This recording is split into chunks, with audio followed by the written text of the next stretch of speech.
influencer dropped a topic on her page and people got heated. I would like to hear your opinion on this as a man. She said, if he has not given you a ring, you are single, sis. It does not matter if he introduces you to his family. What do you think of this from a male perspective?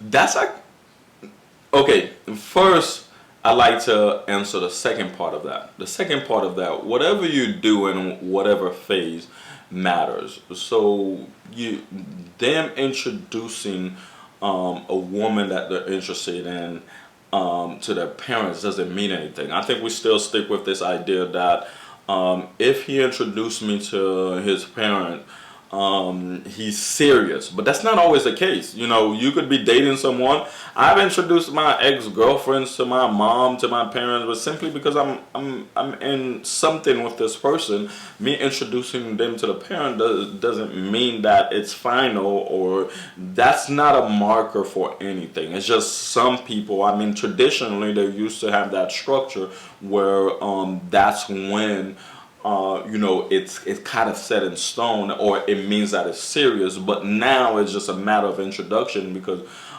you know, we don't necessarily follow a bunch of rules that the older part of society created. So that's number one. Number two, I think there's two ways to answer this, because there's a spiritual aspect and there's also the people who are non-spiritual, or let's say non-Christian, because, you know, when I say spiritual, I'm coming from a Christian perspective.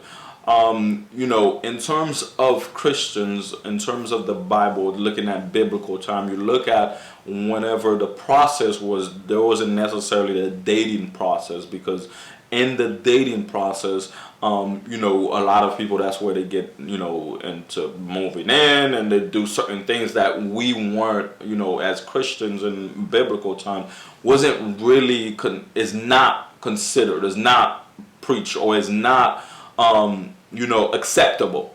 It's, you know, it's either you follow the Bible or you don't. But so for them, throughout that process, either you court the person and then you go to marrying them. The courting process was you, you know, making sure they are a good fit. Then you married them, and I think that was, you know, I can't be 100% on that, where I say, okay, that's a structure for a lot of old society. I know whenever people did pick, you know, your partner to marry, I think there was a time period where you do meet them. I guess that could be the time process where you court them or get to, you know, understand who you're going to marry, at least be introduced to them.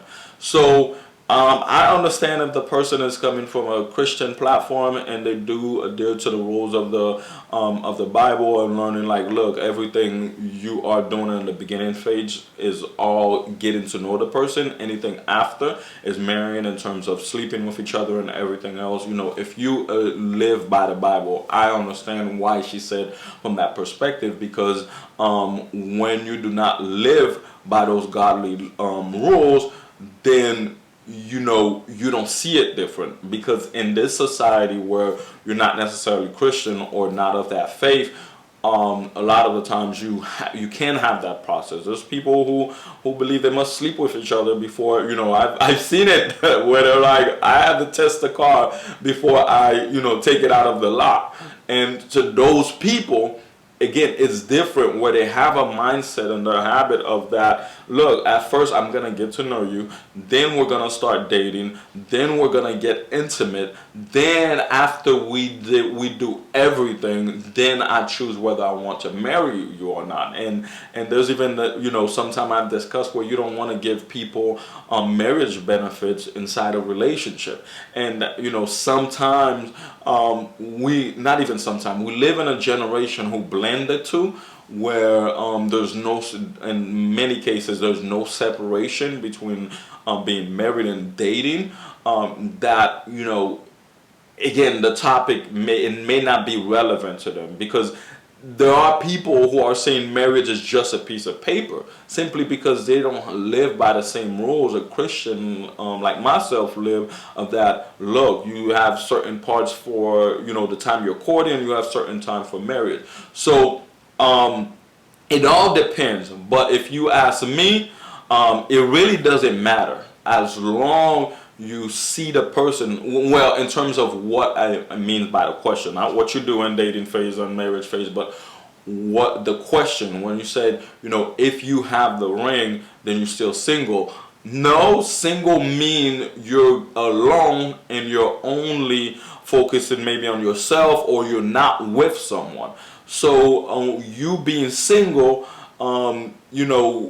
only means it involves you. Now, in terms of a couple, whether you have a ring or not, you're a couple if you're dating, if you're talking, anytime you put that stamp and say, okay, we're partners now, or we're working towards marriage, it's still a step out of that. It's still out of that singleness, because guess what? If you're in a relationship and you start acting single, that will kill that relationship. Whether that relationship is just a view of being in the courting process or not. When you're single, you don't have a relationship with someone else, only probably with self, or a platonic relationship. So I say sometimes we try to put labels too much on these things, but there's no proper steps now anymore. It's a matter of introduction, of do I like you, we like each other, what can we build, are we on the same page? For me, that's definitely something that's going to be important. Are you on the same page? Because for me, being someone who's of the Christian faith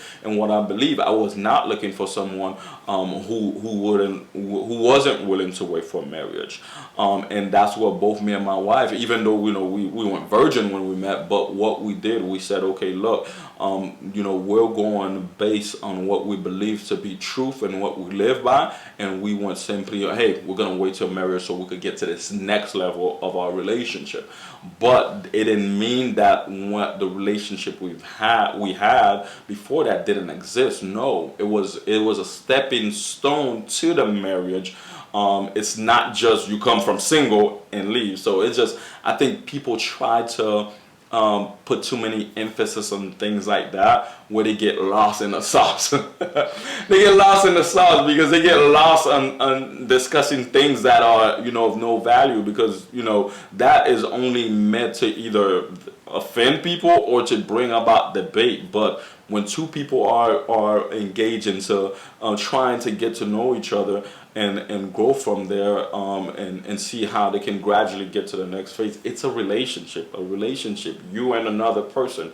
So don't put too much of an emphasis on there, but it does matter of from which perspective you grab it, whether it's a Christian perspective, and even some other religion, they wait for marriage, whether you're coming from that perspective, or coming from a perspective of someone who just adhere to whatever rule they believe is right, and simply say, okay, look, I'm gonna date and do things how I want to, and that's how I feel like it is. I don't, it all depends, but at both angle, really, it's not jumping from, you don't jump from being single to marriage. That just doesn't make sense at all, because there's a process before you get married. So yeah, and really, one more thing to add, a conversation like that is what kind of force people to get in marriage sometimes, because they feel like, okay, well, I need to get out of this single status, what you're waiting on the ring, and sometimes that put pressure on the man to get to the next level when he's not ready, or the relationship isn't ready, or it's just, pace yourself. Don't forget about the labels, just pace yourself. Hey, one more thing, if you've enjoyed this video, please remember to subscribe, and also don't forget to hit that notification button. And last thing, comment below. I do want to hear your question, and maybe it's the next one I answer on here. Until next time.